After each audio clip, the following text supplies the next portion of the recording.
দুনিয়ার সবচেয়ে বড় গণতান্ত্রিক রাষ্ট্র ভারতে অনুষ্ঠিত হচ্ছে ৭ দফার লোকসভা নির্বাচন। নির্বাচনী ব্যয়টাও পৃথিবীর অন্য সব রাষ্ট্রের থেকে বেশি। দেশটিতে লোকসভা নির্বাচনে এবার ভোট দিচ্ছেন প্রায় ১০০ কোটি মানুষ, যা পৃথিবীর ইতিহাসের সবচেয়ে বড় গণতান্ত্রিক আয়োজন। বেশ কিছু নতুনত্বের কারণে এবারের নির্বাচনী ব্যয় নিয়ে গবেষণার পর ভারতের সেন্টার ফর মিডিয়া স্টাডিজ জানিয়েছে, লোকসভা নির্বাচনে ব্যয় হতে পারে ১.৩৫ ট্রিলিয়ন রুপি বা ১,৬০০ কোটি ডলার। এটা দেশটির ২০১৯ সালের নির্বাচনের ব্যয়ের দ্বিগুণেরও বেশি।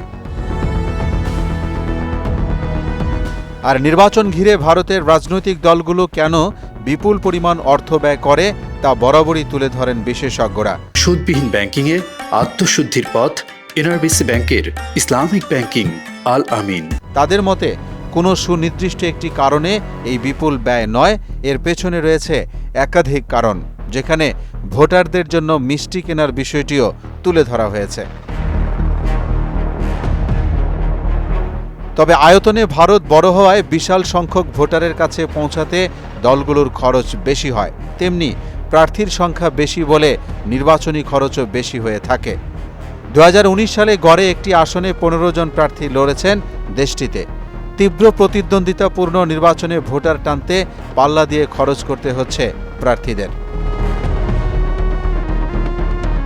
সিএমএসের ধারণা, ২০১৯ সালে রাজনৈতিক দল ও প্রার্থীদের অর্ধেকেরও বেশি ব্যয় হচ্ছে বিজ্ঞাপন, কর্মীদের মজুরি ও যাতায়াতে।